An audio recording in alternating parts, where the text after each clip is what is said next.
ಇಲ್ಲಿ ನೋಡ್ಬೋದು ಗೆಳೆಯರೆ, ಈ ಸುತ್ತಲೂ ಫಿಲಮೆಂಟ್ಸ್ ಕಾಣಿಸ್ತಿದೆಯಲ್ಲ, ಈ ಫುಲ್ಲು ಸುತ್ತಲೂ ಫಿಲಮೆಂಟ್ಸ್ ಬಂದು ಕೌರವರು 101 ಜನ ಇರ್ತಾರೆ ಮಹಾಭಾರತದಲ್ಲಿ ಕೌರವರು, ಅದನ್ನು ರೆಪ್ರೆಸೆಂಟ್ ಮಾಡುತ್ತೆ. ಇಲ್ಲಿ ನಿಮಗೆ ಇಲ್ಲಿ ಕಾಣಿಸ್ಬೋದು, ಇಲ್ಲಿ ಕಾಣಿಸುತ್ತೆ ನೋಡಿ, 1 2 3 4 5, ಈ 5 ಜನ ಇದು ಬಂದು ಸ್ಟೇಮನ್ಸ್, ಎಲ್ಲೋ ಕಲರ್ ಸ್ಟೇಮನ್ಸ್ ಬರುತ್ತೆ, ಅದು ಬಂದು ಪಾಂಡವರನ್ನ ರೆಪ್ರೆಸೆಂಟ್ ಮಾಡುತ್ತೆ. ಸೊ ಇಲ್ಲಿ 3 ಇದಿದೆ ನೋಡಿ. ಸೊ ಇದನ್ನು ತ್ರಿಮೂರ್ತಿಗಳು ಅಂತಾರೆ, ಬ್ರಹ್ಮ ವಿಷ್ಣು ಮಹೇಶ್ವರ ಅಂತ.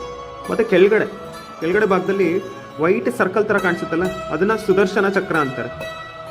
ಸೊ ಕೃಷ್ಣಂದು ವೆಪನ್ ಬಂದು ಸುದರ್ಶನ ಚಕ್ರ, ಇಲ್ಲಿ ಕಾಣಿಸ್ತಿದೆಯಲ್ಲ ನೋಡಿ, ಈ ವೈಟ್ ಚಕ್ರ ಇದೆಯಲ್ಲ, ಚಕ್ರ ಥರ ಕಾಣಿಸ್ತಿದೆಯಾ, ಸೊ ಇದನ್ನು ಸುದರ್ಶನ ಚಕ್ರ ಅಂತಾರೆ. ಇದು ಬಂದು ನಿಮಗೆ ಕೃಷ್ಣ ಕಮಲ ಹೂವು ಅಂತಾರೆ. ಇದು ರೆಡ್ ಕಲರಲ್ಲೂ ನಾನು ತಂದೆ, ನೋಡ್ಬೋದು